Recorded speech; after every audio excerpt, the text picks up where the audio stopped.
So we are taking his word against. So is he being released on bail? Yes, this afternoon he complained of high BP. In the cell? In the cells, and said his BP has gone up. You know, yesterday when he was invited, he went there with the ambassador. Nigeria. Ambassador of what? Nigeria. Nigeria's ambassador to Ghana. Nigeria ambassador to Ghana. He went there with his lawyers and all that, thinking that it was the ordinary citizens, what do you call it, NIB or National Investigation, National Security, who would just listen to him and ask him to walk away. This is not that national security you're thinking of. This is a different national security altogether. They will investigate. As a citizen of Ghana, when you send a petition, they will have to listen to your petition. And let me be So what report did you give to the police?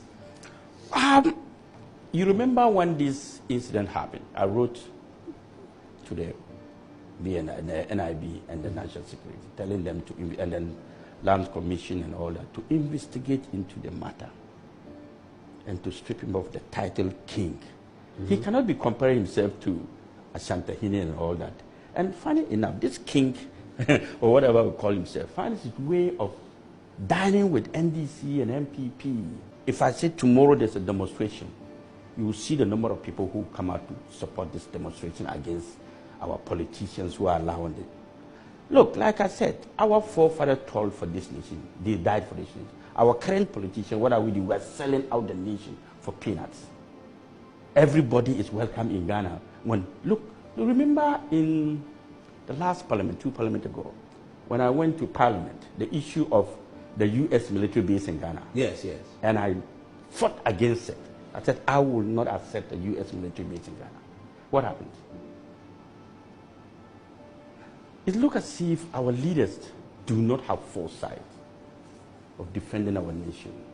They are more particular about what comes into their pocket than what they should defend. So why did the police arrest him? And for what? Why did they keep him overnight? What was the charge? The charge was that, first of all, he's calling himself a king in Ghana when he's not a citizen of this country. Parading around and going around everywhere and calling himself the king of Ghana. And the king of Igbo. Igbos don't have king in Ghana. When you're a foreigner and you're a settler, you come to this country. Our constitutions allow you to be called a chief of your community. So all the settlers in Ghana, like the Yoruba, they have a Yoruba chief. The Hausas, they have a chief. The Zambarama chief. That is fine. We can give you that title to be able to be managing yourself. But when you begin to parade yourself, call yourself like Asantehene and all these other kings in Ghana, and you be walking when you are not a citizen and say you are a king, and you are going to acquire tracts of land and build a kingdom.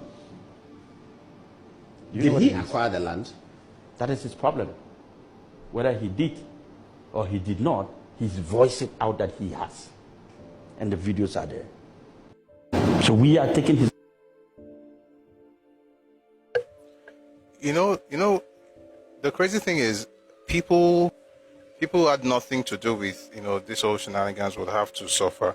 And I'll tell you what's happening in Ghana now. All kinds of things are being put out there by Ghanaians. I want to play a video. I want you to listen to just one and the way they're seeing us and, why they are seeing us that way. Let me play something by a lady called Uju. She's Ghanaian, and take a listen to this.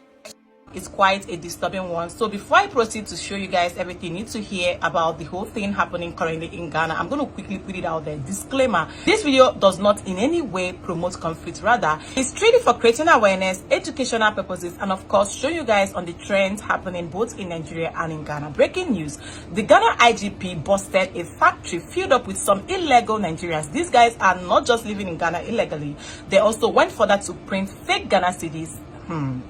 I don't even know how to start. I'm going to quickly show you guys the videos of what these young Nigerian guys we are seen doing in Ghana, printing fake Ghana cedis in the comfort of their homes. And another video where 5 people got arrested yesterday. 4 of them are Nigerians alongside with one of their Ghanaian friends. These guys were already deported back to Nigeria. I'm going to quickly show you guys the videos that's currently trending, and just maybe we have so many things to say at the end of the videos. Watch these videos. Yemra Ghana share another secret trade. Some of these Nigerians also this time Ghana one of the sovereignty of the Republic of Ghana has been what? Undermined by some of these groups. What is that sovereignty? Take a listen to this.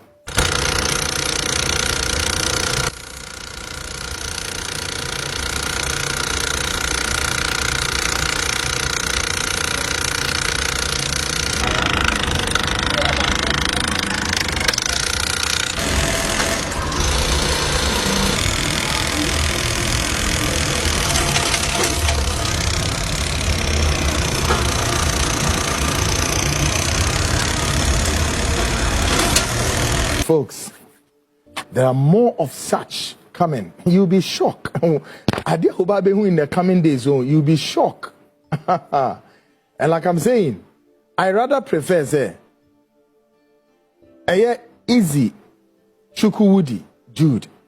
You must speak to Ghanaians in a manner in which you will help the security services of the state to crack down on some of these our Nigerian brothers, Womuguha, Womudin, Samanian Kwaya, security services no bet me arrest one. Sesi Ekase Sibra is growing beyond bounds. Me office here, me PF office here. There are some location me in for God knows how many months.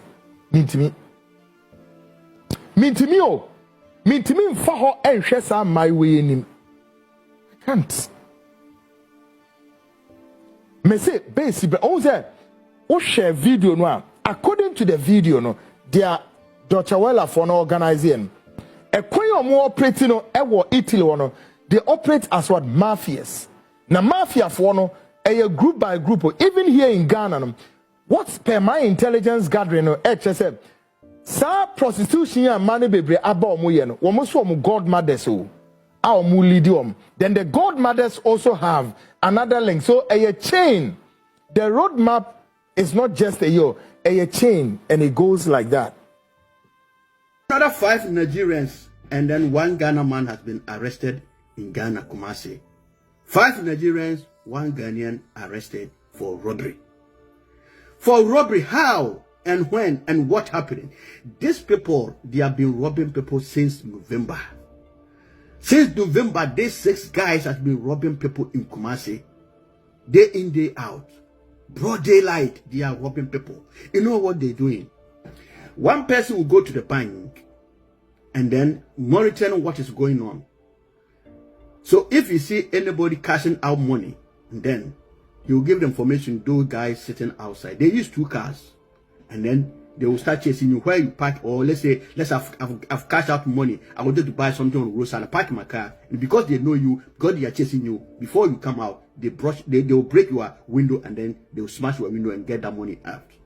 This is what has been going on. So there are several reports going to the police station. People are robbing me. They broke my glasses. So many things were going on. So police started mounting pressure. Police started doing the investigation, go here and there, and then gradually. Ghana police, they are doing very well.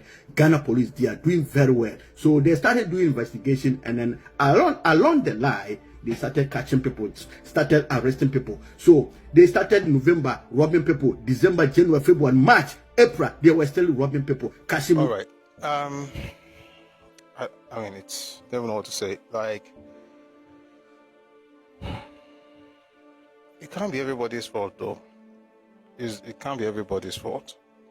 You can't blame everybody for being bigots. Somebody wrote something interesting here. It says here, Ghanaians are bigots. They don't want to develop Ghana. I know you're being sarcastic, but some people actually believe that. You know, like the video we played yesterday of a person that some people here called a lawyer. That's a shame. So I'm just letting you know, just in case you have business to do in Ghana, so you know how to move. So they'll not think that you are one of so that's may God, I don't even know what to say. People should just fix up. But let me tell you one good thing about the thing. One good thing about this whole thing is this whole thing shows you that these people know exactly who they are dealing with. They are no longer, they know it's Nigeria, but they know who in Nigeria they're dealing with. it's good news, it's bad news, depending on how you see it. So once you mess up, they know exactly who they're talking to. They're not talking to Nigerians. They're talking to a particular ethnic group. And guess what? I don't know how much, you can blame them. You can say, they're being xenophobic.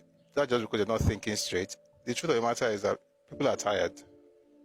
And now you discover that suddenly it's becoming very clear that perhaps Nigerians are not tribalistic for going against you. Perhaps it's not that everybody in Nigeria hates an ethnic group. Perhaps it's something that group does that gets people to act the way they do. Perhaps, it's not even perhaps, that's actually what it is. But just in case you did not know, let's use the word perhaps.